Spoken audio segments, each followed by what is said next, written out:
A nossa caminhada nessa matéria aqui é interessantíssima. O entendimento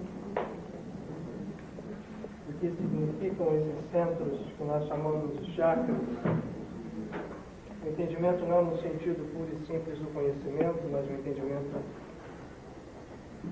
tomando por premissa essa raiz mais profunda de um mergulho mais inteiro, mais completo do nosso ser, na consciência cósmica, e a partir daí passarmos não só a entender o significado dessas estruturas em nós, mas mais do que isto, mergulhados nela, mas mergulhados nesse entendimento, nesta consciência, passarmos a expressar com plenitude todas as potencialidades divinas que estão encerradas em nós e que se manifestam através dessas estruturas que nós aqui na semana anterior falamos, não serem pura e simplesmente como que apêndices ou componentes do nosso ser, como se estivéssemos nós separados, que aliás é uma tendência que devemos estar sempre atentos para lutar contra, e que é uma tendência que está muito impregnada no nosso ego, desde que o nosso ego, através da alegoria do pecado original, caiu na ilusão, né? Foi expulso do paraíso original da união com Deus e caiu na ilusão da separação. Desde que isso ocorreu, é muito intensa em nós a percepção de separação, em qualquer coisa. Tanto que nós nos referimos às coisas quase sempre com uma conotação de separação que sublinha qualquer conceito, qualquer movimento que fazemos. Então, tendemos a olhar estas estruturas também como apêndices separados da nossa identidade, pura e simplesmente separados, como se o nosso eu, o nosso ego, estivesse, vamos chamar assim, numa dimensão, e essas estruturas estivessem em outra, interagindo conosco, mas não necessariamente componentes da unidade do nosso ser. Assim também no corpo físico, nós chamamos, na verdade, a nossa vinculação com o corpo físico é paradoxal, porque apesar dessa história toda de ilusão de separação, o nosso único ponto de encontro, enquanto estamos num estágio evolutivo ainda insatisfatório, nosso único ponto de encontro com alguma identidade, infelizmente, ainda é o corpo físico. Então, mesmo quando nós nos referimos a um órgão físico nosso, como o meu órgão, o meu fígado, o meu coração, o meu braço, o sentido de identidade, ele está presente com mais intensidade somente no corpo físico. Na verdade, nós nos achamos o corpo físico.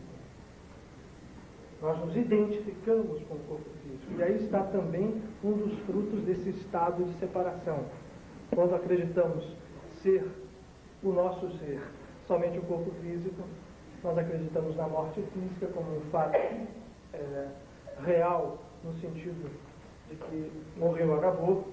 Nós acreditamos na doença física como algo que se estabelece e que só pode ser curado à custa de esforços intensos, e não é o nosso... vamos chegar na saúde e doença logo a seguir, no prosseguimento da nossa caminhada. E assim por diante, todas as estruturas que estão relacionadas à matéria, chamada matéria física, levam conosco uma razão de identidade muito próxima. E os chakras, quando nós passamos a aceitar a ideia de que existem essas estruturas suprafísicas, vamos chamá-las assim, que não são perceptíveis normalmente através dos sentidos físicos, ninguém olha para alguém a olho desarmado e normalmente vê essas estruturas funcionando. O nosso olho físico, os nossos sentidos físicos não percebem isso. Mas quando a gente passa a aceitar isso na nossa vida, a tendência é olhar de uma forma separada desta grande teia cósmica, desta grande estrutura de vida que é a criação e que faz sentido do ponto inicial. Nós brincamos aqui na semana anterior, quem esteve conosco lembra disso, eu não vou repetir hoje, a gente não avançar muito no tempo. A gente vai voltando aos poucos, nisso ao longo das vezes que vamos tratar sobre isso aqui. Deste ponto inicial ao último ponto, esta identidade cósmica é mantida. O todo está em cada mínima parte, ou em cada mínima componente. Não gosto dessa palavra parte, que parte parece partido, separado, e a palavra quer dizer isso mesmo, então não gosto de parte todo. Todo e componentes do todo, ligados ao todo. Isso se manifesta num mistério que ainda para nós é insondável, mas cada vez mais é perceptível como real. Não só quem está aqui acompanhando o curso do Emanuel está avançando um pouco mais nisso, mergulhando um pouco mais nesses conceitos que a gente faz aqui.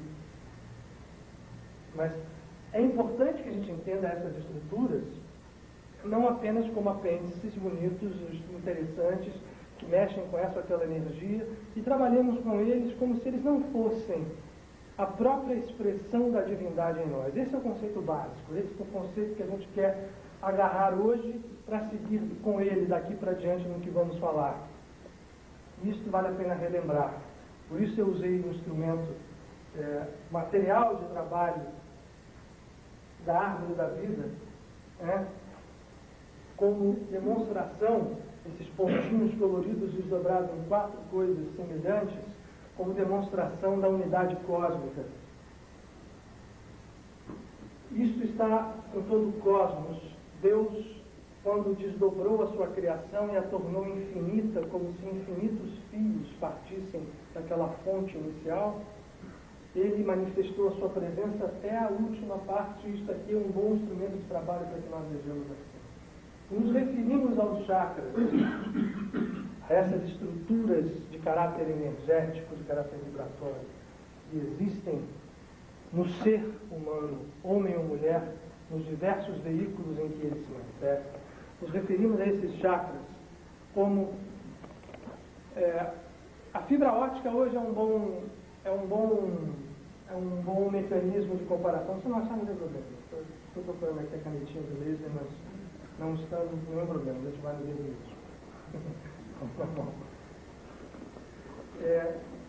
A fibra óptica é um bom instrumento de comparação. Todos sabem que a fibra óptica carrega em fios muito finos, de componentes cristalinos, luz polarizada, e nesta luz uma gama infinita de informações, com muita precisão. Hoje a gente sabe que as fibras ópticas são responsáveis por uma revolução enorme no campo das comunicações, por exemplo. Uma quantidade inimaginável de informação pode passar através de um cabo pequeno de fibra óptica, e quanto maior, mais passa em cada fio específico. Uma troca veloz de informações com muito sentido, com absoluta precisão de sentido. Você pode passar por fibra óptica o que você quiser, desde imagem a dados de computação, ao que você quiser, passa ali fazendo sentido na outra ponta. O chakra, no nosso corpo, a gente pode fazer uma analogia. Eu fiz uma outra analogia aqui para quem estava segunda-feira. Se Deus fosse um corpo cósmico, e se Deus tivesse um corpo cósmico transcendente a tudo que nós pudéssemos imaginar, e que ele se estendesse por toda a criação como um grande corpo, os chakras em nós seriam as pontas dos dedos de Deus, sinais que nós temos da presença divina no nosso ser individual. Esta figura da fibra óptica nos ajuda a entender talvez um pouco isso também, porque como se de uma fonte inicial infinitos componentes, como fibras ópticas infinitas, partissem pelo universo afora, pelas dimensões afora, levando informações, e os terminais, aonde aquilo termina, é uma comparação bem tosca, mas dá a ideia de entender que a luz que aparece ali, que a informação que chega ali, que o sentido que aquilo faz, termina em nós, como se nós todos, cada um de nós, fosse o ponto final em que essas estruturas desembocam ou terminam ou se expressam. O problema é que houve, nessa estrutura fantástica e divina, montada pela divindade, e aí não me perguntem porquê, aí é uma questão mais filosófica, mais profunda, esses porquês, nós podemos avançar neles e vamos avançar neles um dia, mas não adianta perguntar por quê, por que Deus fez assim, né? Houve algum defeito na criação divina, a gente tende a acreditar que não. A gente tende a acreditar é criar coisas mais profundas e mais intensas do que a nossa imaginação, o nosso raciocínio pode atingir. Mas essas fibras óticas individuais, vamos chamar assim, em algum momento resolveram quebrar o seu elo de ligação com aquela fonte de luz original. As que resolveram fazer isso somos nós, né? Nós, seres individuais, reflexos da divindade, mas que perdemos essa ligação com a fonte. Então a luz em nós é uma luz muito fraca, muito cheia de interferências, de desarmonias e de desestruturações. E esses seres que se comportam assim somos nós, humanidades, conhecem e evoluem nos sistemas componentes desses universos, também conhecem, que se dirigem à divindade, e que podemos perceber disso é algo muito válido ainda, e que na verdade a fala é muito tosca também para dizer, a linguagem é, e apenas a meditação profunda, no mergulho profundo dentro da nossa própria origem, é capaz não só de nos dar uma linguagem não cifrada, quer dizer, uma linguagem que a gente não pode pôr em palavras, mas que cada um com Deus, na sua comunhão com Deus, pode perceber, e que está à disposição de cada um. Somente isto pode nos dar a resposta que queremos e, além de dar a resposta, pode refazer essa estrutura de comunicação que nos liga a esta luz original, de onde nós saímos e chamamos de Deus, mas que na verdade não devia levar nome algum. Pode abrir, não tem problema, pode mexer agora. Não devia levar nome algum, que devemos entender como insondável em algum ponto além da nossa compreensão. Por mais que nós estejamos ligados a esta fonte pelo pensamento, pelo conhecimento, por qualquer estrutura, e nós lidemos com ela, haverá sempre algo além, alguma transcendência que o nosso pensamento, que o nosso conhecimento não é capaz de atingir no primeiro momento. Por isso a gente não deve desanimar quando o nosso conhecimento esbarra nos paradoxos, quando a gente começa a achar coisas que não fazem muito sentido. É muito interessante, isso deve ser visto antes como um estímulo do que como uma coisa que nos leva a parar e deixar as coisas de lado. As respostas virão na medida em que nós nos tornarmos identificados com essa fonte, que na verdade somos, e rompemos esse desequilíbrio de informação, esse desequilíbrio que nós mesmos criamos. O pecado original nos levou a estarmos separados de Deus. Ok. Eu pedi hoje que viesse para cá esse quadro aqui, né? Vocês estão vendo, cheio de palavras, cheio de desenhos. Apenas no sentido de a gente entender como esses processos podem ser ligados. Esse quadro aqui é uma tentativa muito interessante de fazer isso. Ela se utiliza de várias abordagens, apesar de ser uma abordagem primariamente no ocultismo ocidental. Quer que chegue mais para cá? Deixa eu ver se vou avançar na frente do quadro. Vou botar em cima, né? Em cima da mesa, será que dá? Acho que dá. Vira para melhor? Já? Para você ver mais. Eu não sei se em cima da mesa ele equilibra. Será que equilibra em cima da mesa ou não? Podia ter um... Mas já dá para ter uma ideia, não dá? Eu não estou querendo que vocês se fixem muito no que está escrito aqui, não. Isso é só porque nós temos aquele quadro ali em cima, que é, na verdade, nos bastaria ele, por um determinado hoje, por exemplo, para nós entendermos que estruturas são essas e de que modo elas se manifestam em nós. Aliás, eu vou fazer aqui já um aviso em relação ao nosso encontro da próxima segunda-feira. Como sempre, a nossa ideia não é ganhar conhecimento puro e simples, mas é trazer resultados práticos para a nossa vida. E eu, na próxima segunda, O que nós vamos fazer, basicamente, é um dia de práticas meditativas, vamos chamá-las assim, mas meditativas visualizantes também, práticas que se vinculam a lidarmos com esta energia em caráter sagrado. Nós vamos fazer isso na próxima segunda-feira, todos vocês estão convidados para vir. A gente pretende treinar, aprender em conjunto, outros relembrar, outros já sabem disso, também não tem nenhuma novidade aqui, sobre as práticas que nos permitem mergulhar dentro da potencialidade que esses dedos divinos em nós trazem. Mas esse mergulho obedecerá sempre a esse propósito e a essa premissa que a gente está querendo aqui, falando, repetindo, sendo cansativo, que a gente entenda que não é pura e simplesmente aprender uma técnica, como quem aprende uma técnica qualquer que pode utilizar para manipular isso ou aquilo, sem entender profundamente o que está fazendo e sem vincular isso a uma raiz superior, da busca da divindade, da busca da comunhão com Deus, da busca de nos tornarmos expressão do divino. Então é o que, na verdade, queremos nós aqui. Nós estamos fazendo curso de técnicas meditativas ou visualizantes, pura e simplesmente, nem de manipulação energética, e fatalmente a gente chega quando entra dentro desse campo. A gente quer aqui é uma responsabilidade primordial de entendimento de por que estamos fazendo isso e para que estamos fazendo isso. Bom, e aí,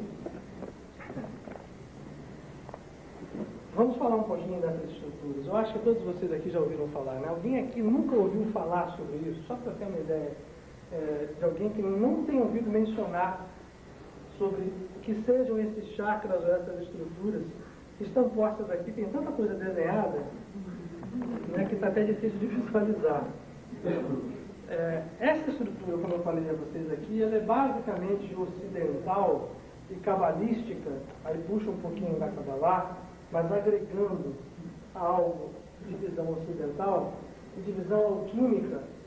Você veja aqui, olha, como é interessante isso aqui. O Castelo de Camelot agrega aqui uma tradição que é uma tradição mágica ocidental, que é a interpretação dos povos da Europa a toda essa sabedoria cósmica única, mas que aparece muito caracterizada nas civilizações europeias, nas formas mitológicas dos povos nórdicos e no desenvolvimento desses mitos nas civilizações mais refinadas que vieram a partir daí, principalmente as civilizações bretânicas, civilizações de origem céltica, que na verdade são os pais e mães dos processos que a gente conhece como alquimia, né? Que no fundo isso é uma síntese, mas com certeza é baseado nessa tradição. A gente pergunta, mas a alquimia também tem tradições profundas no Oriente, de conhecimentos, mas para, porque tudo é uma coisa só. A gente vai e encontra um ponto de ligação sempre, é obrigatório, esse processo é único. Então, o Castelo de Camelot, né, onde era o reino ideal, onde Arthur e seus 12 cavaleiros, no primeiro momento, estiveram em felicidade, depois em plena felicidade, depois perderam isto, depois reconquistaram isto, simbolizada esta reconquista na busca do Santo Graal, né, ligado ao cristianismo, o cálice sagrado. Então, só de curiosidade aqui, se fala do Castelo de Camelot, ele está simbolizado aqui, ó, no alto da cabeça desse corpo cósmico. Esse aqui é um corpo humano, mas não é um corpo humano físico. Esse é um corpo humano expresso nas suas diversas manifestações vibratórias. É o corpo humano físico etérico, porque a gente não pode falar de um sem falar de outro. Isso é uma dupla manifestação. O corpo físico e o corpo etérico são um duplo, efetivamente. E, entrando um pouquinho mais numa linguagem, entre aspas, científica, são compostos, efetivamente, de matéria e antimatéria, regidas pelos limites da velocidade da luz de Einstein, tanto o corpo físico quanto o corpo etérico. Quando estamos falando de energia etérica, estamos falando de dimensão ainda limitada pela velocidade da luz matéria conhecida. A luz, a mãe da matéria. Este duplo físico etérico é uma coisa só. Mas o corpo astral, né? O verdinho daquele esquema aqui de cima. O corpo mental, o abóbora, e o corpo causal, o violeta, estão já transcendentes às velocidades e às frequências vibratórias conhecidas e, portanto, não são perceptíveis ainda a nenhuma instrumentação, nem nenhuma pesquisa humana, nenhum instrumento, nenhum acelerador de partículas, nenhum microscópio eletrônico, nada chega a este grau de frequência e a este grau de velocidade.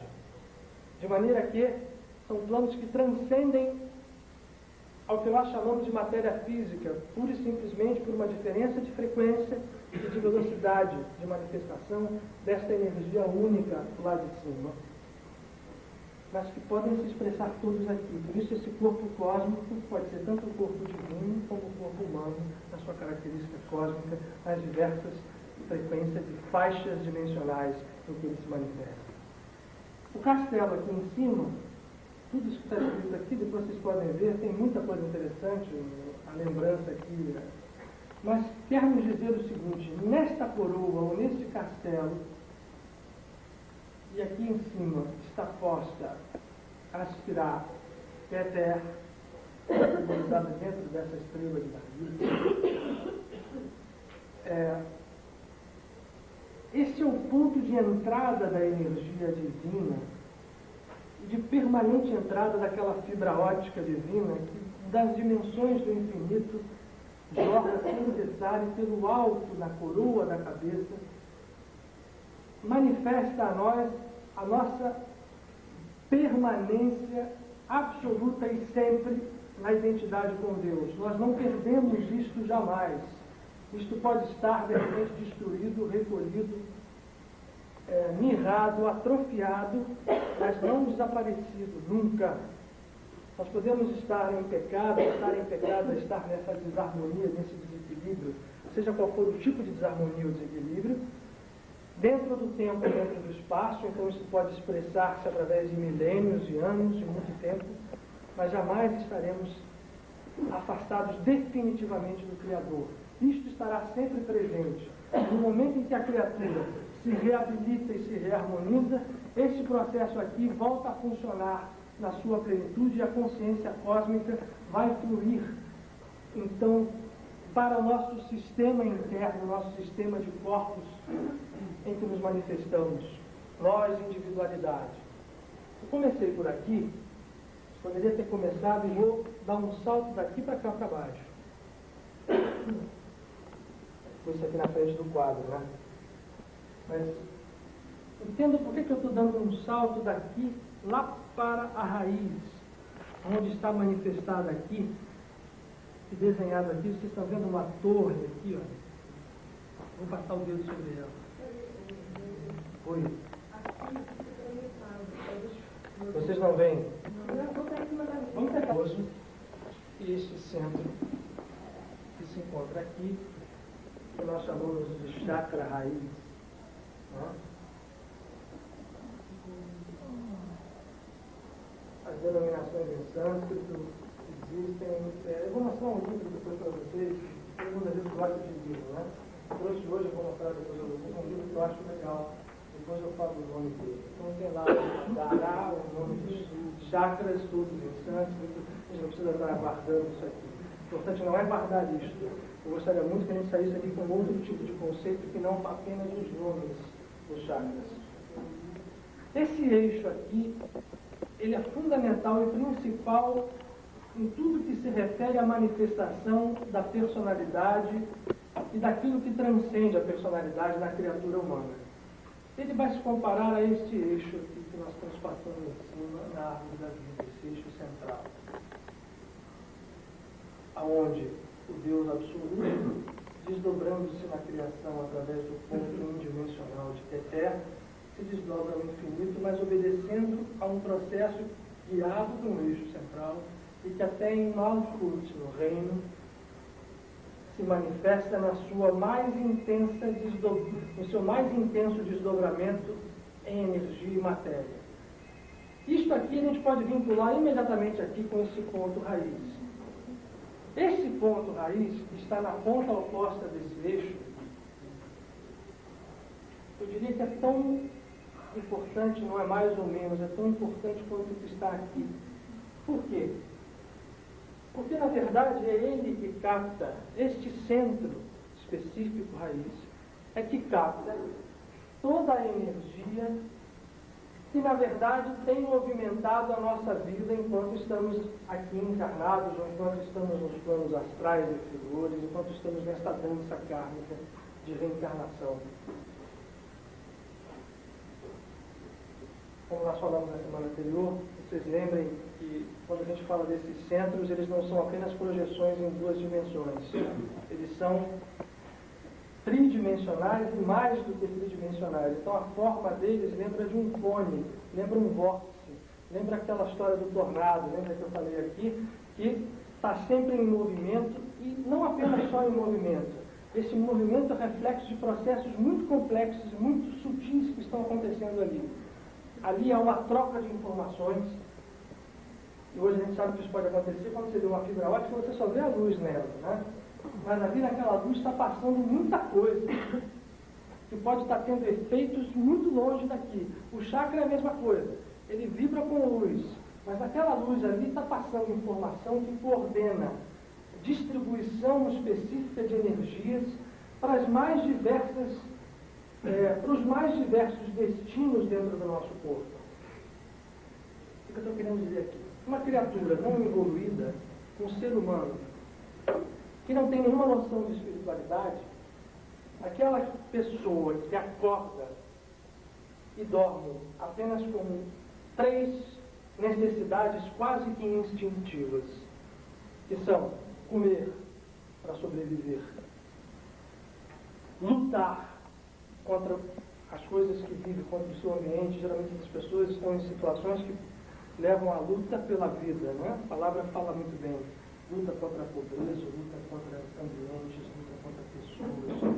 E a reprodução, os instintos sexuais, que já aqui há um problema sério, porque isto está mais ativo, mas aqui nessas pessoas é quase que instintivo. Essas pessoas que acordam dentro desta faixa e dormem assim, que não tem nenhum outro tipo mais de anseio, e vivem quase como que autômatos, robôs controlados pelo ambiente, controlados por diversos tipos de força, desde forças materiais a outras forças espirituais. Estamos falando dessas pessoas que a energia é captada por aqui e daqui, e só daqui quase, é distribuída pelo organismo inteiro. Perceba uma coisa interessante, e é importante a gente entender isso. Eu não estou falando que ela fica ali só, porque às vezes você pensa, bom, a energia fica ali, fica acumulada e não sai dali. Isso é meia verdade, mas parte desta energia, com aquela coloração, com aquele programa, vamos chamar assim, é distribuída pelas células do corpo físico, todas elas, com a cor e a qualidade características desta energia pura e simplesmente. O que eu estou dizendo? Que da célula mais simples do organismo, a célula mais complexa, que é o neurônio cerebral, de uma a outra existe naquela criatura que tem aquela qualidade específica de vida, como que um mergulho neste tom e neste padrão energético. Então aquela criatura vai pensar apenas com o que aquela energia pode dar, aquele programa energético pode fornecer. Então no momento em que alguém tem uma vida primitiva, é nítido que a energia do chakra raiz, ela só faz manter a gente vivo, né? Ela é a energia vital que entra, chamada com muita razão da energia da mãe terra ou da energia do solo, e que entra, se distribui pelo corpo até o cérebro e que dá o padrão em que a gente vai pensar, em que a gente vai sentir.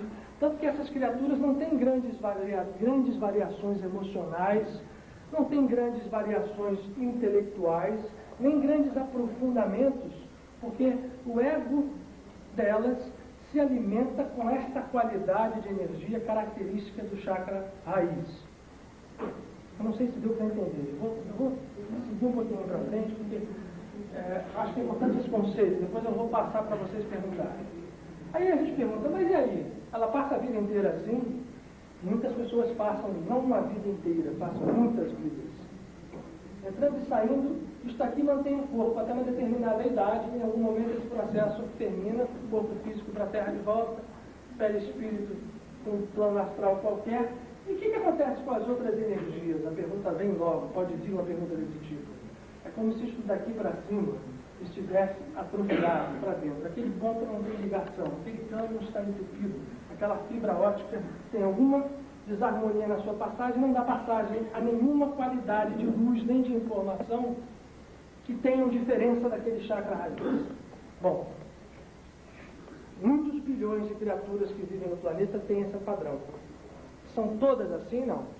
Aí vamos entrar aqui, eu diria sem medo de errar, no campo em que nós estamos inseridos, todos nós. Existem outros chakras, outros centros de energia. Então nós estamos falando aqui de dois outros. Eu estou passando aqui a bolinha aqui, para vocês perceberem como ela está projetada, e aqui, logo em cima do chakra raiz, esses dois outros que estão aqui.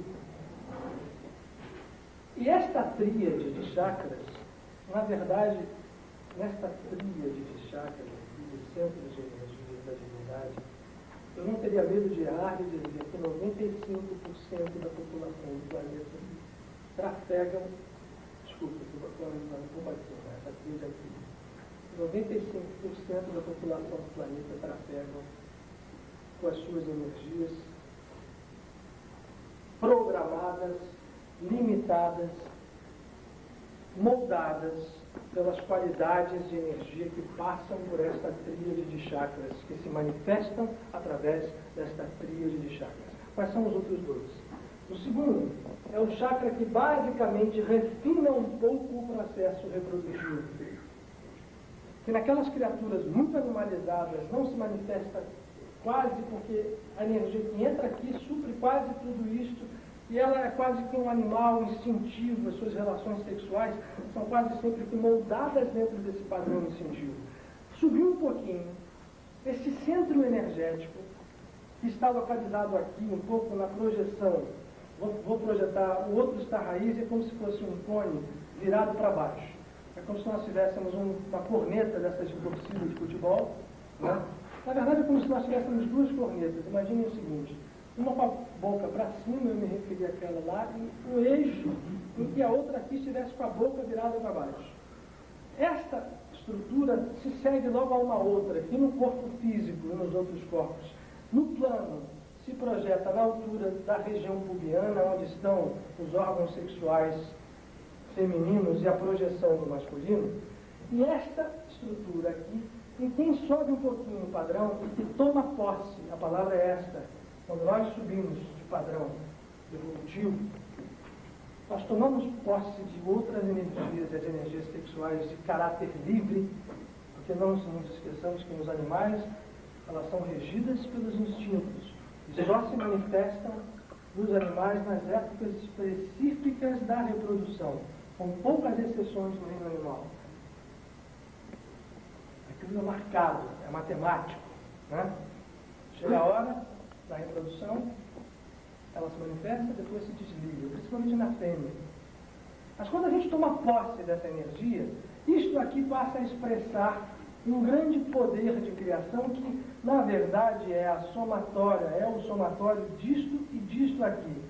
Esta estrutura trabalhando em duplo é responsável por uma grande parte das desarmonias chamadas pecado ou karma, ou o que for que nós, criaturas humanas, vivemos. Porque no momento em que a gente toma posse da energia que se manifesta por este centro específico, que é a chamada energia reprodutiva, energia sexual, sempre uma energia divina, não nos esqueçamos, presa a este eixo cósmico, que vai terminar, se a gente pode usar essa palavra, no absoluto, em Deus. Então estamos falando sempre de coisas divinas, trabalhadas por criaturas humanas, expressão do divino, mas que esqueceram disto. Então, no momento em que isto, no caminho evolutivo de volta para o Criador, se manifesta sob a forma de energias sexuais ou reprodutivas, elas ganham um determinado tipo de qualidade, aliás, não ganham, elas manifestam a sua qualidade vibratória, que é nítida e característica da energia sexual, e quando elas estão em manifestação plena, do mesmo modo como aquela do chakra raiz, elas passam a banhar, vamos entender assim, isso é uma figura de linguagem, todas as outras estruturas da célula mais simples ao neurônio, quando falamos de corpo físico. O que acontece? A pessoa passa a ter as suas atitudes, já não mais só na coisa da reprodução, de viver para comer, mas já começa a trabalhar com a energia sexual de uma forma desequilibrada ainda, mas extremamente voltada a ela, direcionando essa energia no seu pensamento, no seu sentimento. Aquela pessoa pensa com os órgãos sexuais, para falar uma coisa para vocês entenderem. Ela pensa, ela sente, ela fala. Freud explicou muito bem isso. Essa energia de caráter sexual, aliada à energia vibratória daqui, passa a banhar toda a estrutura. Essas outras estão reprimidas ainda, estão atrofiadas, não manifestam. Então aquilo que passa ali da divindade é divino, ganha um caráter desequilibrante e passa a dominar a atitude da pessoa. Então ela vai pensar, ela vai sentir com esse objetivo, né? Olha para o outro sempre como uma fonte do quê? Então aqui ela passa a ter acesso ao prazer sexual, que é uma das características dominadas por este padrão, ou por este programa cósmico ou divino. E ali, ela, ao ter acesso a isto, e o prazer sexual nada mais é do que um relâmpago rápido de acesso à divindade que nos dá isto de uma maneira efêmera no tempo, um reflexo da divindade, mas que trazido para sua expressão pura e simplesmente neste processo aqui, vai como que se reduzindo e se atrofiando, mas a palavra não é bem essa, porque o que você faz aqui é uma utilização intensiva disso, mas ele banha toda a estrutura do ser e a gente passa a pensar nisto, a querer só isto, a viver só para isso. Então, aqui estão, nesse duplo aqui, outros bilhões de criaturas encarnadas que vivem no planeta. Vamos subir um pouquinho mais. O que acontece aqui? Essas criaturas podem estar aqui, mas elas têm um déficit ainda muito grande, que é a vontade. Quem está aqui é joguete fácil, é o maior joguete para as forças astrais inferiores, porque isso aqui não cria resistência nenhuma. Isso aqui faz isto e fará o que nós, o que as forças inferiores fizerem. Lembrando o passado, talvez muitos milênios atrás, controla. Eu quero a sua energia, eu quero manifestar por aí e vou fazer isto sem nenhuma resistência, porque aqui o programa divino, ou a manifestação cósmica, o Sfirah, Yesod, na Kabbalah, que é ego, no sentido de vontade, poder, força, ainda não se manifestou. E vai começar a se manifestar quando esta energia que está projetada nos corpos na altura do umbigo, no plexo solar, começar a ter ativação ou estruturação. Bom, quando isso acontece, a criatura começa a ficar mais voluntariosa, tem mais vontade, resiste mais às coisas, isso ego começa a aparecer com mais intensidade. O problema é que, como a coisa está desarmonizada, esses programas, usando a linguagem de computação, não casam bem, e vai acontecer que esta tríade se manifesta de uma maneira muito desarmônica ainda.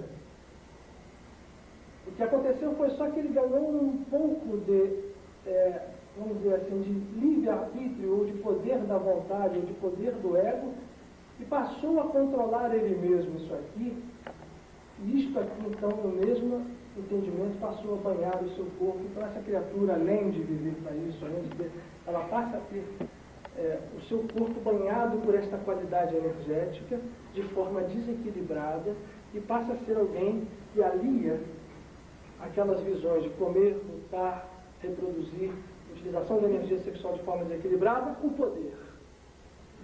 Aí o poder que vai passar a satisfazer aquela criatura já não é mais pura e simplesmente o poder sexual, mas um outro tipo de poder que se expressa no poder nas estruturas, no poder financeiro, naquele que gosta de ser chefe, que gosta de mandar, que gosta de determinar o que as pessoas vão fazer. Esta pessoa está manifestando, e aí eu não tenho erro de incluir 99% da população encarnada no planeta, está desequilibrada neste ponto.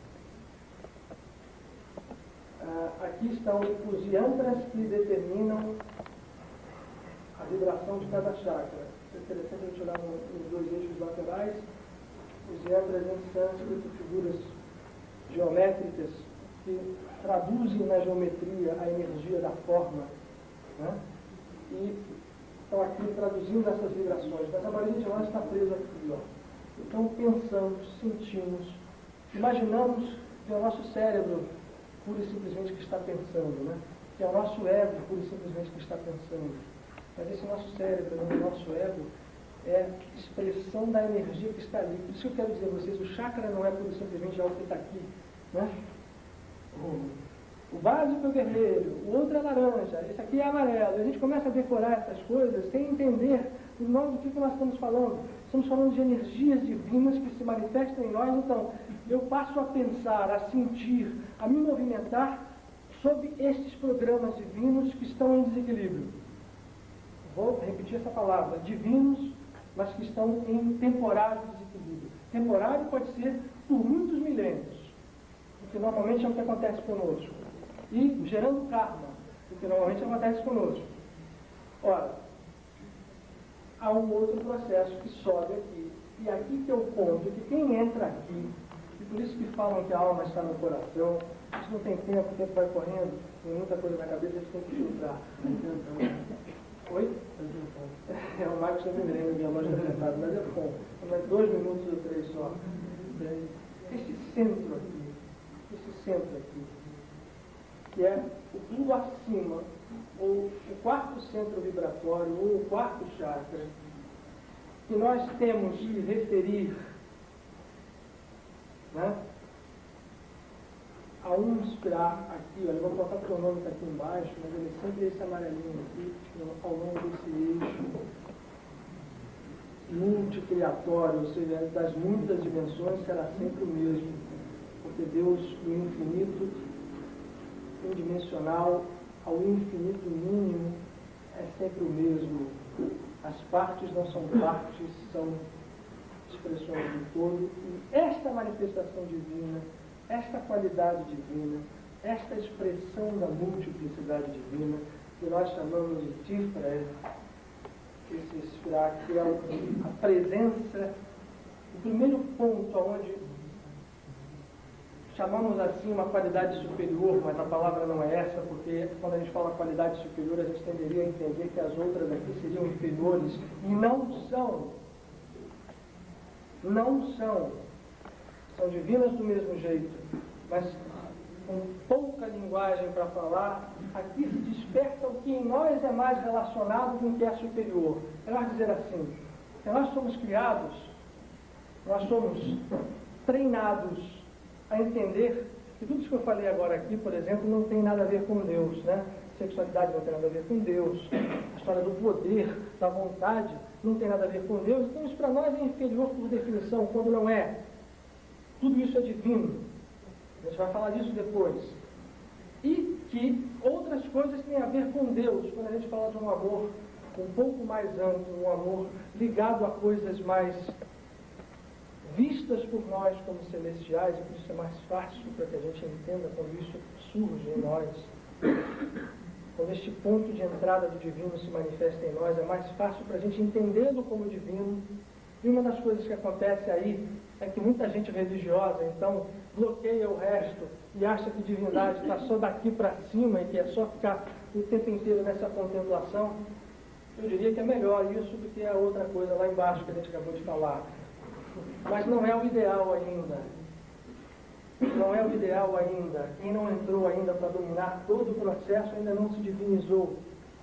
Mas vamos lá. Este ponto aqui é o ponto de abertura por aquilo que nós reconhecemos como divino. E este ponto está efetivamente projetado um pouco acima da árvore da vida em nós, por um centro ou por um chakra, ou por uma presença de um dedo cósmico, de uma esfera cósmica na altura do coração. E aqui o Sphiratífera é ficado como uma luva. Eu acho que existem muitas tentativas de projetar isto aqui. Eu acho que todas elas são válidas e verdadeiras, mas acho que a única que ninguém duvida é dizer que Tiferet está centrado aqui. Porque é no templo do coração em que o divino começa a se manifestar. É ali que a consciência cósmica começa a dar o seu primeiro sinal. É como que uma luz, né? Lá na ponta que você começa a perceber a presença do divino. Então, o que isso reflete na gente? A criatura em que isto está ativado, em que este centro, esta fibra óptica divina, com a sua cor específica, com a sua qualidade vibratória, com o seu programa mais refinado, vamos usar a palavra mais refinado, mas de uma forma diferente, expressa a divindade sobre a imagem do amor celestial, do amor doação, do amor fraternal ou do amor cósmico. Quando isto começa a aparecer em nós, as outras energias começam a se fundir a isso, e a criatura, além de buscar comer e dormir, reproduzir, né, o poder, ela começa a entrar com um pouquinho daquilo que nós chamamos de compaixão. Então ela começa não só a ter o poder, aquelas pessoas frias, né, que entram com o seu ego arrasando o quarteirão e não querem saber de nada, ela passa já a ter um outro tipo de qualidade, não só na sua percepção, como na sua manifestação, e ela passa a ser alguém que nós entendemos e definimos como boa, uma criatura que tem dentro de si, que nós chamamos de vontade. Esse amor cósmico, que é muito mais do que amor, ganha para nós aquilo que nós entendemos ser amor. Na nossa forma limitada de ver, a gente reconhece aquilo como amor. O grande amor cósmico toma para nós uma forma inteligível de amor, e aí está o amor humano, aí está o amor universal, aí está o amor da caridade, que pouco a pouco vai começando a surgir dentro desse processo, e vai, do mesmo modo, banhando a criatura, banhando tudo, e aí a pessoa passa a se controlar mais sexualmente, ela passa a entender o sexo. Mesmo que não entenda ainda a natureza divina, ela já percebe que isso é uma energia a ser trabalhada de modo mais responsável, e por aí vai. E vai banhando tudo, banha do neurônio à célula mais simples, outra vez. E a gente vai ascendendo aqui para o quinto estado de manifestação da divindade. E aqui é muito interessante, porque aqui a gente não percebe, às vezes, muito o que é capaz desse chakra, o que é capaz desse centro. Ele é meio... As pessoas passam meio lotados por ele, né? Não percebem. Aliás, Deus, eu acho que fez as coisas muito certinhas, apesar das vezes as dúvidas serem muito maiores, às vezes não sempre, do que as respostas, mas às vezes dá para entender. Ele imaginou que nós pudéssemos fazer alguma coisa criteriosa e harmoniosa, sem que a gente andasse por aí batendo cabeça nas vias da reencarnação do karma.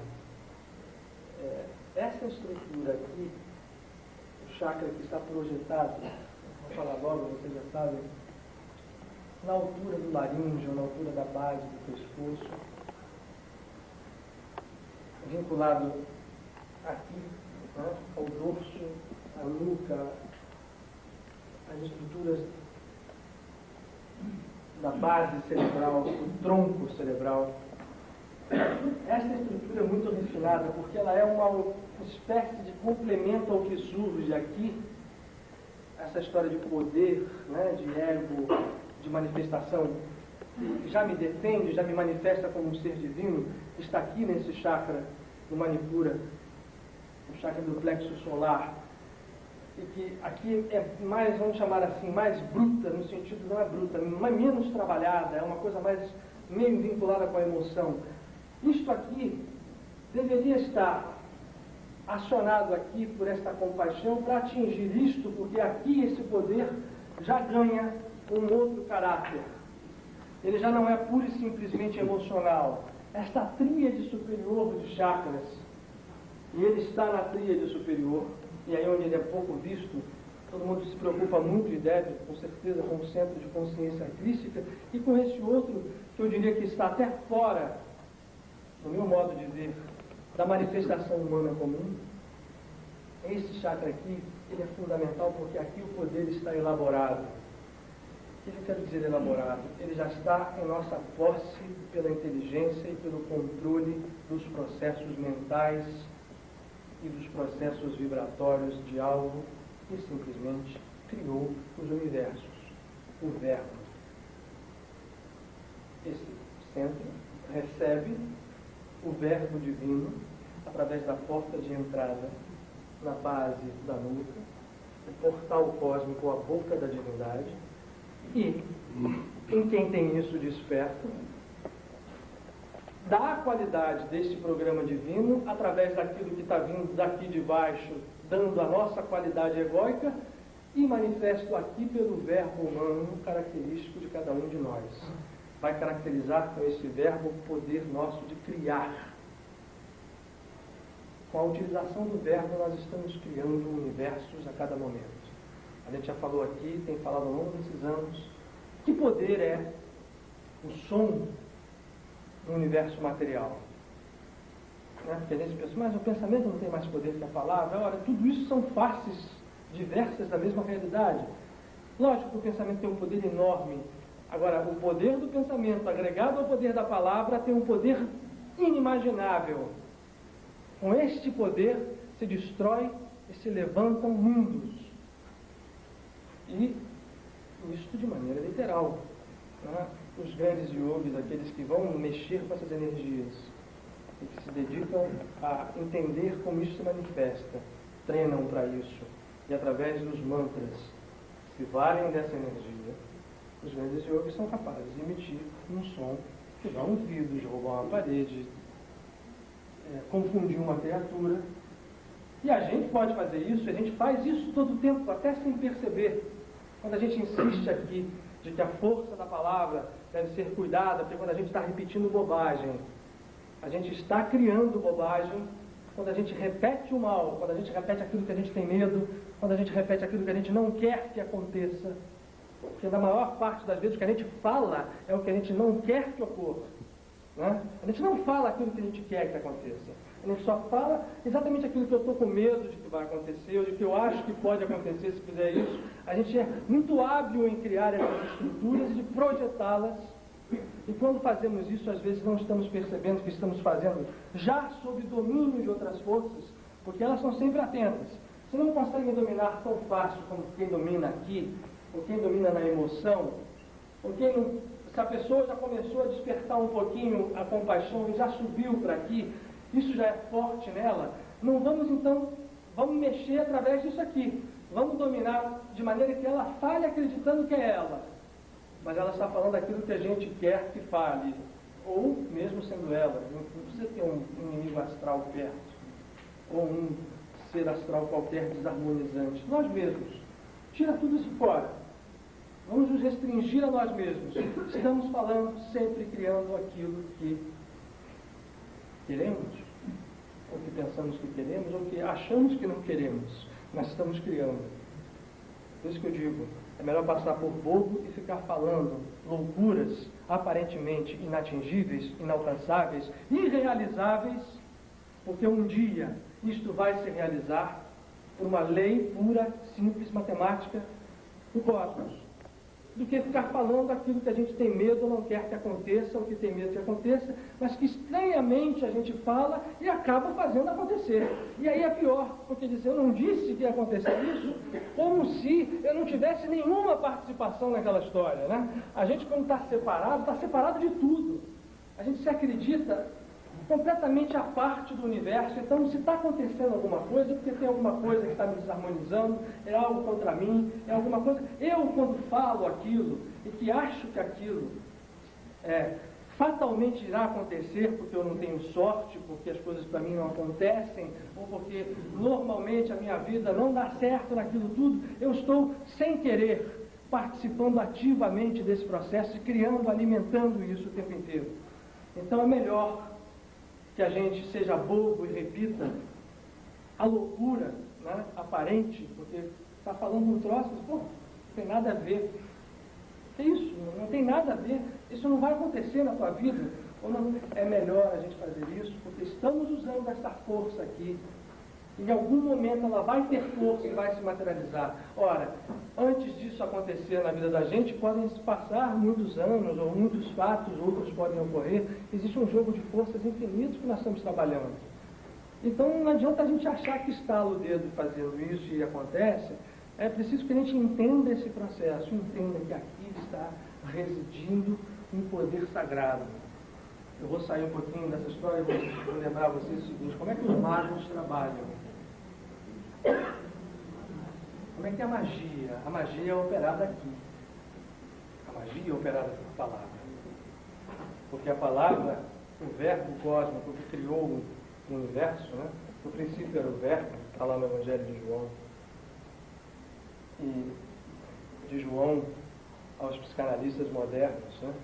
A Lacan, a Freud, a todos aqueles que mesmo ateus entendem o poder da palavra como eficaz, de lá até aqui a palavra sempre continuará valendo. E os encantamentos mágicos, quando falados no ritmo certo, no tom certo e com consciência do mago daquilo que está fazendo, fazem as mágicas, as magias, que são reais para qualquer lado que a gente queira olhar, né?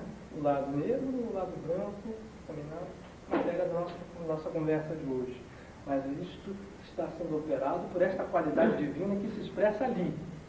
Esse programa cósmico, esse Deus, né, chamaríamos de pequenas dedos de Deus em nós, quando desperto, opera essa força. O ideal é que a gente esteja harmonizado, principalmente aqui, para que quando começar a operar aqui, esteja a compaixão e o amor, o arcanjo Rafael e o arcanjo Miguel, que controlam essa esfera aqui, estejam banhando essa estrutura para que ela possa operar com harmonia, para que quem use deste poder utilize em função da criação da harmonia cósmica. Infelizmente, o que acontece não é bem isso. As pessoas saltam muitas vezes daqui para cá, né? O que são os maus, os desequilibrados, sejam eles encarnados ou desencarnados, que têm poder? Tem mau que não tem poder, tem bom que não tem poder. O fato de ser bom não significa que você tenha poder. Pode ser um bonzinho e está atrelado a essas forças de um joguete, uma folha seca. E não percebeu que a divindade em você também tem que se manifestar sob a forma de poder. E pode ser um mauzinho que de repente saltou isso aqui e foi para lá. E egoicamente você será mau e será...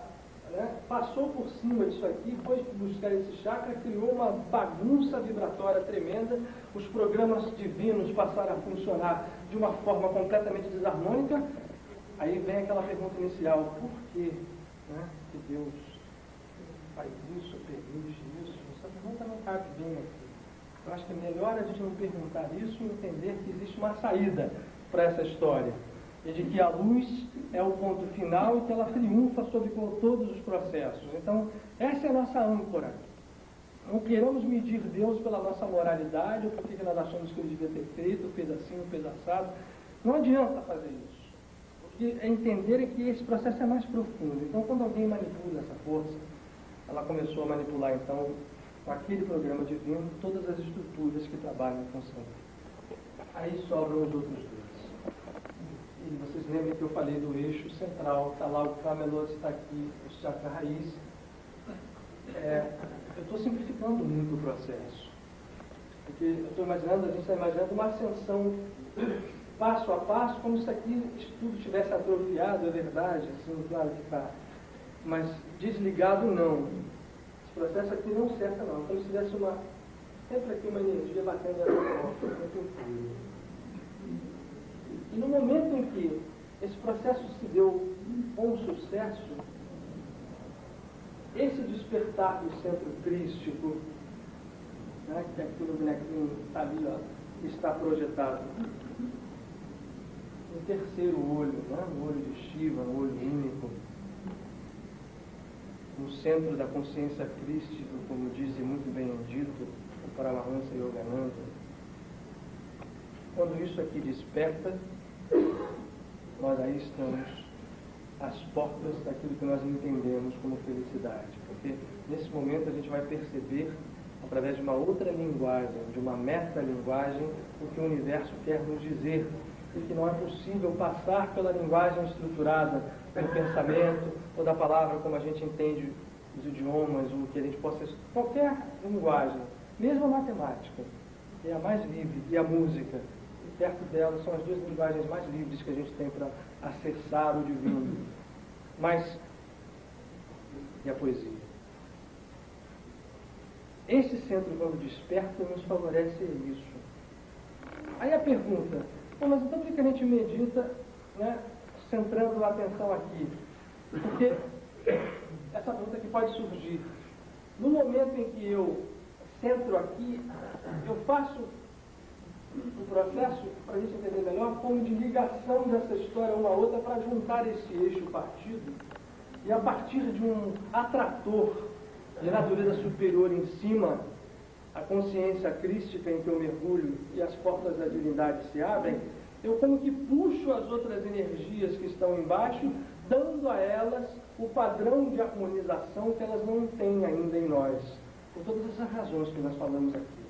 Quando a gente medita no centro crístico, e eu começo a fazer esse trabalho de atrair essas energias que estão localizadas desarmonicamente nesses centros e que desarmonicamente não estão só ali, não. Elas estão em tudo em nós, no pensamento, no sentimento, como eu falei, nos instintos.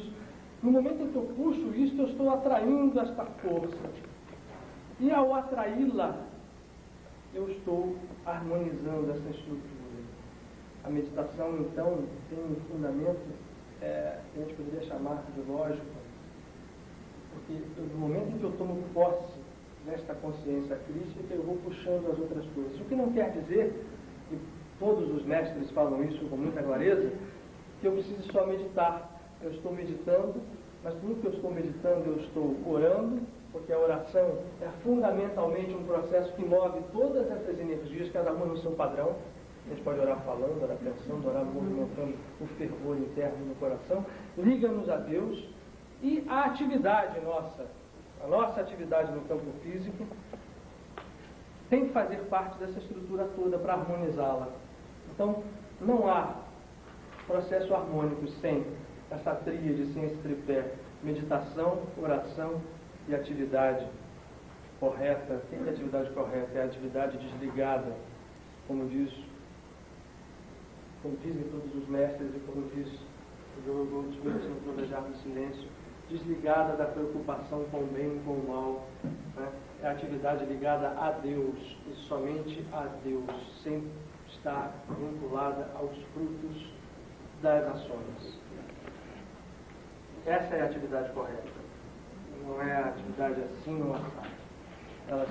Você desvincula isso do fruto do ego, que está aqui nessa parafusa toda. Bom, para terminar, a gente continua na próxima semana. Eu quero treinar com vocês algumas técnicas de percepção dessas energias e daquilo que essa energia está causando em nós. Essas técnicas, no momento que você focaliza um determinado centro, a gente passa a perceber a qualidade que esse centro está nos dando e aquilo que a gente quer fazer dele. Aí passa a fazer sentido a gente chegar, ler um livro como esse aqui, chama Chakras, Mandalas de Vitalidade e Poder, de Shalila Sharamon, ou Sharamon e Bodo Badinsky. Os nomes são interessantíssimos, facílimos. Depois vocês podem ver aqui, é da editora Pensamento. Mandalas de Vitalidade e Poder não é difícil de encontrar, vocês têm bastante à disposição. Aí faz sentido a gente entender que o chakra raiz é ligado a uma nota musical, né? Tem uma determinada vibração de cor, uma cor vermelha. A gente passa a entender, no trabalho para não é tarefa para hoje, eu quero passar um pouco pelas perguntas de vocês. Eu ia tentar chegar, mas avancei muito, mas acho que foi legal para a gente perceber essa vinculação.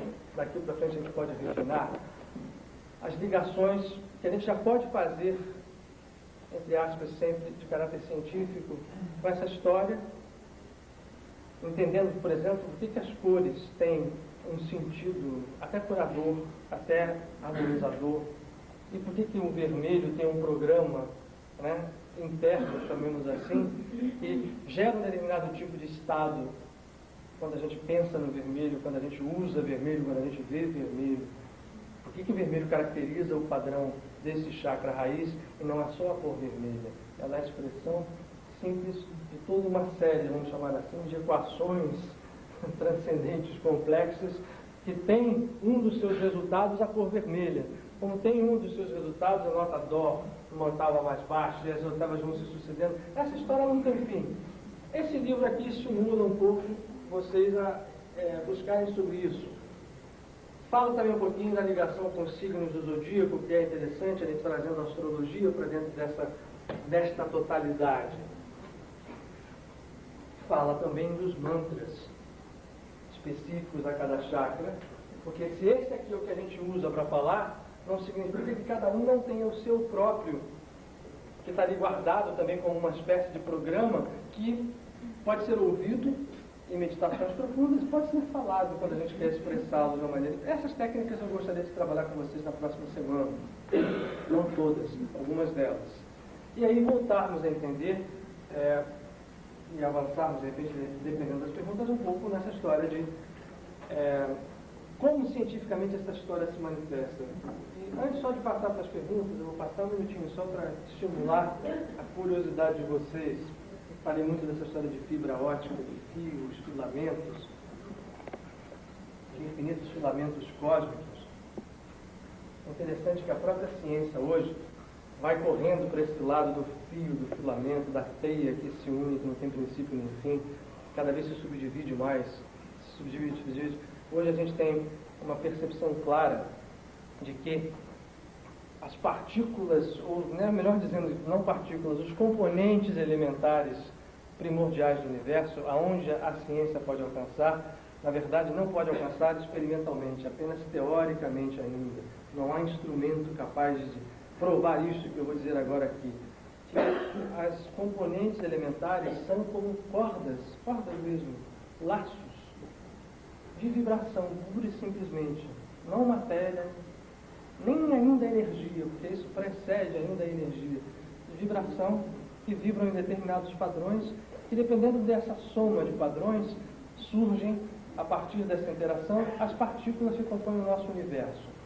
Esses filamentos infinitos, essas supercordas, como são chamadas, efetivamente são assim chamadas essas estruturas, são como que as teias infinitas, e se a gente imagina que até hoje, mesmo na física, isso é matéria física, plano físico, não há instrumental capaz de provar, se eles não conseguem chegar lá, por que a gente não pode atribuir como verdade que haja isso numa progressão também escalar infinita? Se essas supercordas tiverem outras supercordas que a compõem, e que tenham outras supercordas que as compõem, e assim por diante, até que esse infinito se sintetize no único que é Deus, a gente entende um pouquinho como é que essas estruturas trabalham. E os chakras são isso.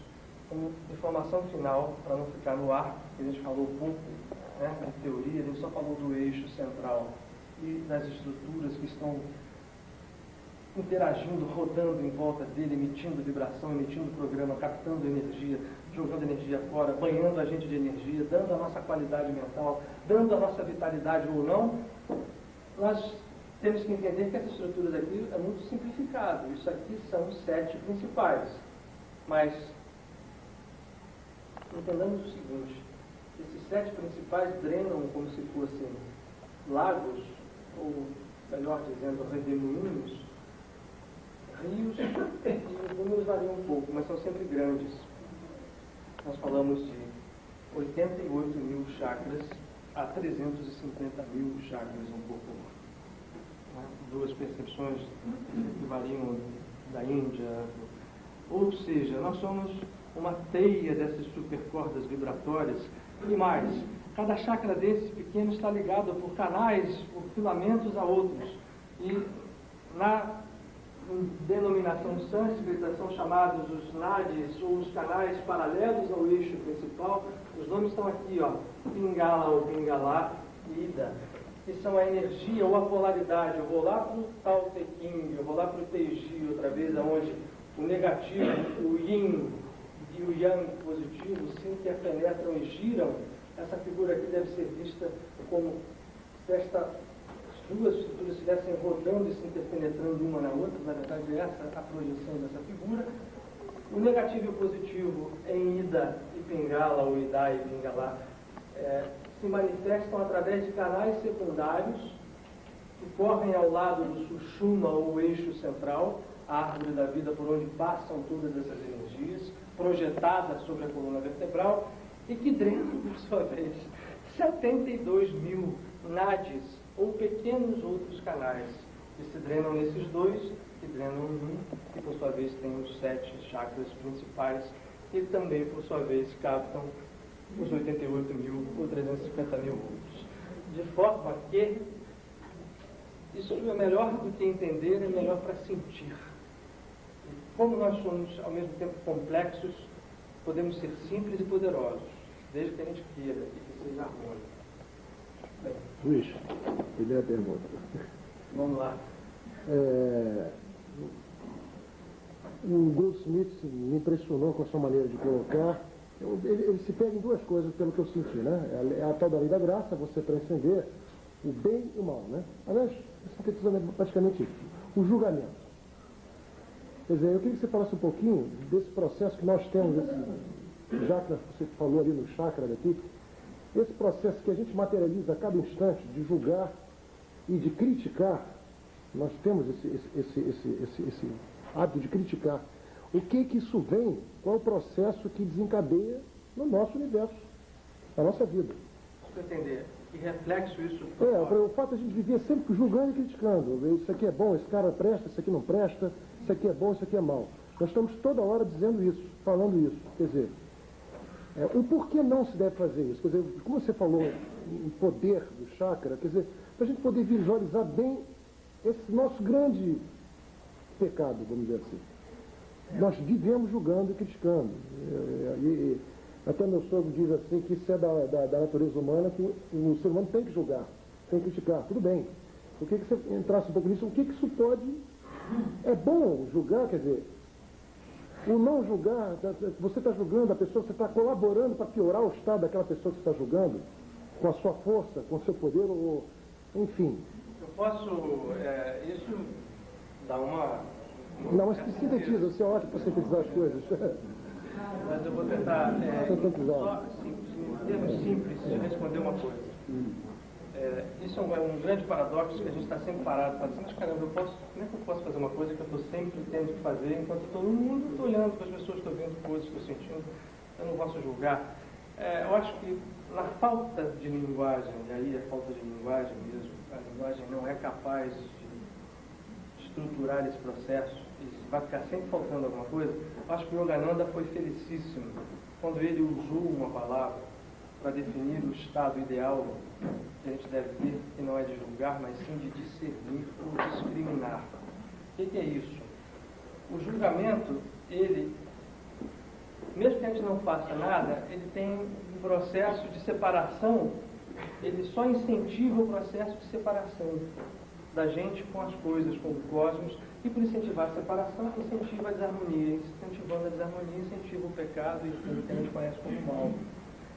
E quando você não julga, não significa que você não esteja percebendo as coisas e ficando à mercê das coisas. Não é isso. Não julgar significa você se perceber não separado, e por isso, quando você percebe um ato aparentemente mal em alguém ou agressivo, você, por estar não separado, você discerne, entende aquilo como algo que é desarmônico, então você não vai colaborar com aquilo, não vai favorecer aquilo, mas no momento em que você está não separado da história, você, vamos ver se eu consigo ser preciso o mais possível dentro dessa história toda.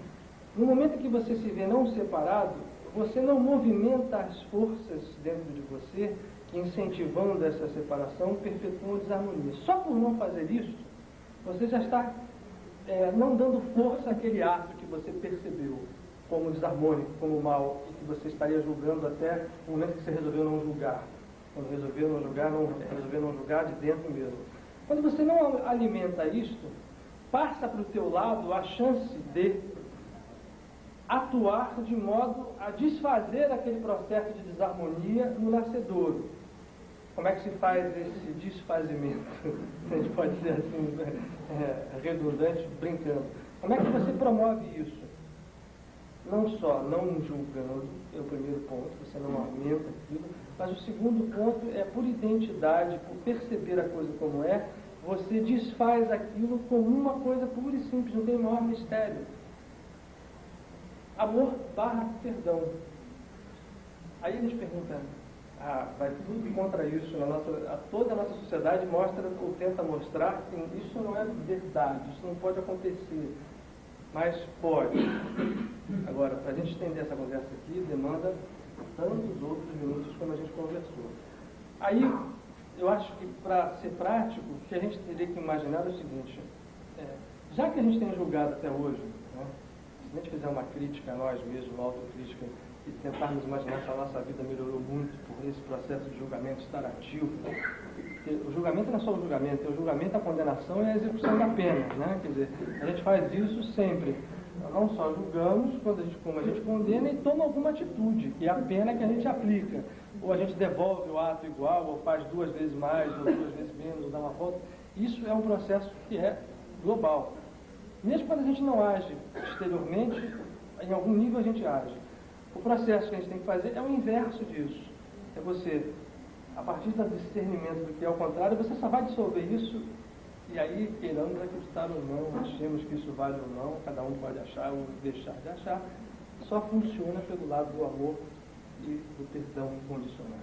Luiz. Eu volto a lembrar que a gente tem um exemplo disso nesse século, para não parecer que a gente está falando da abobrinha aqui, que se chamou Mahatma Gandhi, que quietinho no seu lugar, tomando todos os tipos de prisão, castigo, não fez nenhum movimento que não fosse de se manter firme na sua decisão, no seu poder de libertar a Índia. Era isso que ele queria, né? E libertou a Índia. Ele não deu um tiro, os ingleses deram vários, prenderam várias vezes, enfim, acabou morrendo.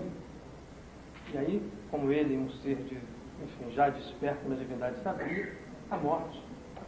Apenas uma passagem, teve que ser cumprida, morreu, já estava do outro lado, continuou do outro lado trabalhando intensamente. Mas isso é uma prova de que tudo que se falou até então foi a grande prova que foi dada à humanidade de que esse processo é válido. Que não é só uma história da carochinha que foi contada por Krishna, por Buda, por Jesus Cristo, pelos grandes santos hindus, pelos santos muçulmanos, os santos judeus, todos os santos, todas as religiões falaram sempre disso.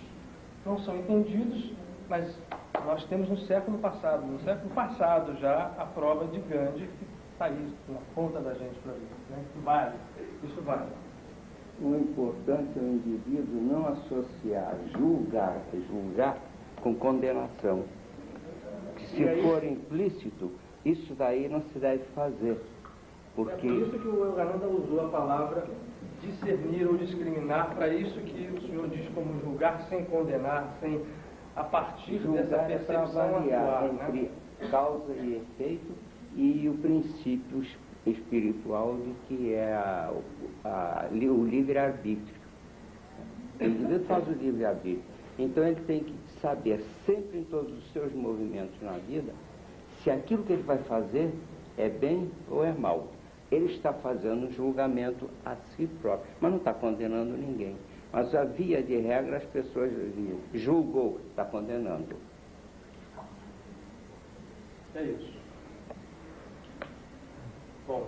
E com respeito a isso, às vezes se apartar de uma pessoa que você acha que usa algum ato, de uma pessoa que já faz atos que não te fazem bem, é positivo ou é uma covardia? Não. Ou você deveria Permanecer ali? Eu não acho, eu acho que pelo contrário, essas coisas todas, cada caso é um caso, lógico, né? Mas há momentos em que isso é...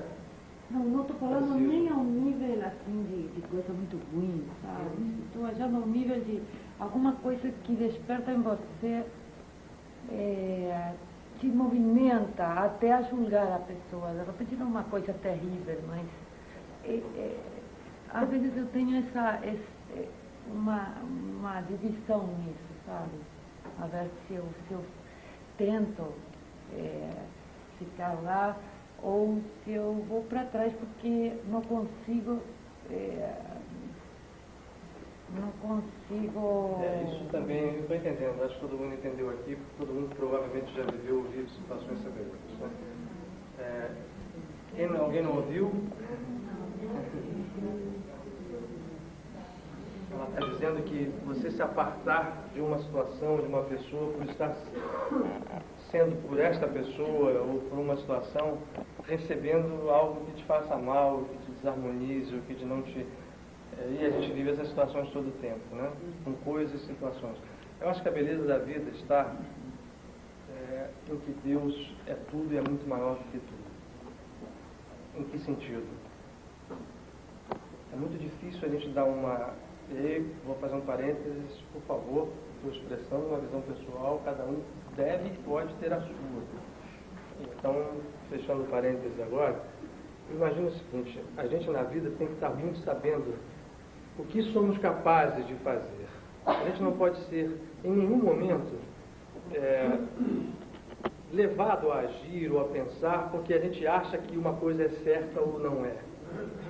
É muito importante que a gente tenha uma sensação, uma visão interior nossa para saber o que nós nos achamos capazes e podemos fazer em relação a determinada pessoa, em relação a determinada situação. O que eu estou querendo dizer com isso?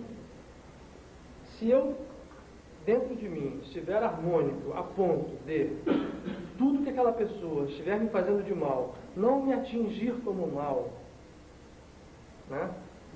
E a partir daí, eu não julgando e não sendo atingido por aquilo, posso ajudá-la, mesmo até que em silêncio muitas vezes, a transformar aquela atitude que está criando essa desarmonia, eu acho que a gente deve permanecer. Se em algum momento, e aí eu acho que a gente põe a humanidade inteira dentro desse exemplo, você percebe que há situações que aquilo está influenciando e que a gente também de volta também se desequilibra, às vezes é mais sadio e mais, vamos dizer assim, tem mais resultado você se apartar. E aí é interessante que esse processo deve ser um processo feito com plena consciência.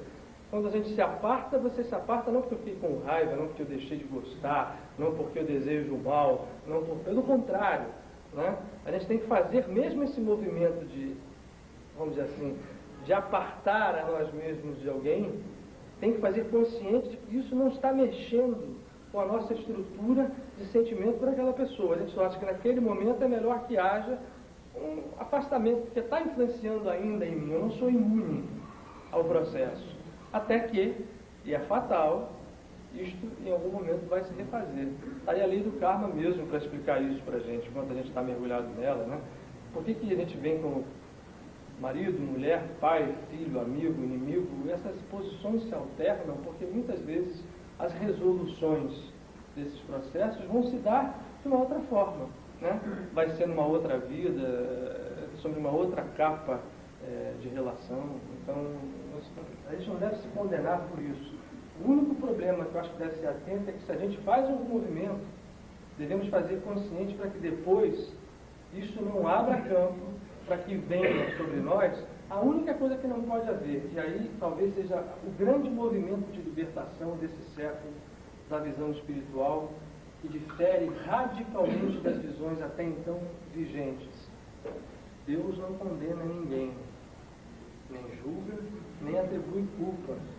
Quem faz isso são seres astrais altamente evolvidos dentro dessa coisa que a gente mostrou aqui da divindade desarmonizados, e se arvorando de juízes, atuam sobre os seres impingindo complexo de culpa, condenações, e o processo acontece. Aí vai aquela outra pergunta, mas caramba, onde está Deus para não mexer nessas horas e não desfazer?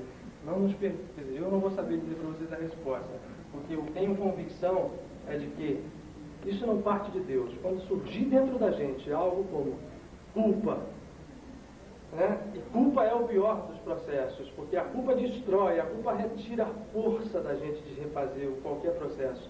Mesmo que alguma coisa seja discernida por nós, como foi feita, por eu fiz mal, não ter culpa não significa você não saber que fez uma coisa errada, não. A culpa é como Quem não que tem você culpa fala, e não. está lá na boa é outro tipo de coisa. Mas a culpa é problemática porque mesmo quando eu faço algo errado, se eu tenho força interna, eu vou lá e vou refazer aquilo que está errado, sem que em nenhum momento a minha força diminua. Esse é um processo que eu acho que é o mais sagrado de todos que a gente precisa aprender na espiritualidade avançada que a gente está sendo chamado a viver. Né? Existem alguns exemplos por aí. A gente tende a imaginar que a história do errado está ali vinculada ao castigo, à culpa, à pena. Então, esse autoflagelo que passou muitas vezes como espiritualidade deve ser banido da consciência humana. Um dos exemplos é o Chico. Nos seus, aliás, vamos pedir para o Chico, que está indo embora, né? Ele está indo mesmo, graças a Deus por ele. Um dos seus livros que a gente vai abordar aqui quando estiver lendo, chamado Sexo e Destino, não é o Sexo e Vida, não. Tem 2 livros do Chico, do Emanuel e do André Luiz. Existe um processo que é típico disso. Eu não vou contar porque tem gente aqui que não gosta de saber a história de livro antes de ler. Mas é típico dessa coisa do fazer errado e do reconsertar o errado sem que a culpa derrube. Se derrubar, derrubou. Aí você está à mercê de quem, vestido na face de Deus, não é Deus, né? Ou é um Deus, como nós somos, ainda distorcido. E mesmo no mal, lá está Deus. Né? Sobre o chakra, né? Esse da cabeça, que foi o primeiro que você falou, né? Que é A gente não o falou dele na castelo, proposição. o que seria o castelo, né? E tem alguma coisa a ver no neném quando nasce, o bebê, com a mulher, Olha, eu acho que é válido. Eu nunca me preocupei muito em fazer essa vinculação. Já passou isso. Eu acho que é interessante, né? Está bem projetado ali na região da coroa da cabeça, onde provavelmente tem. Quer dizer, eu não te diria isso, olha, eu acho que tem que vir isso, eu nunca fiz nenhum tipo de ilação sobre isso. Não. Pode ter, já pensei sobre isso. Muito provavelmente tenha, sim. Mas aí, gente,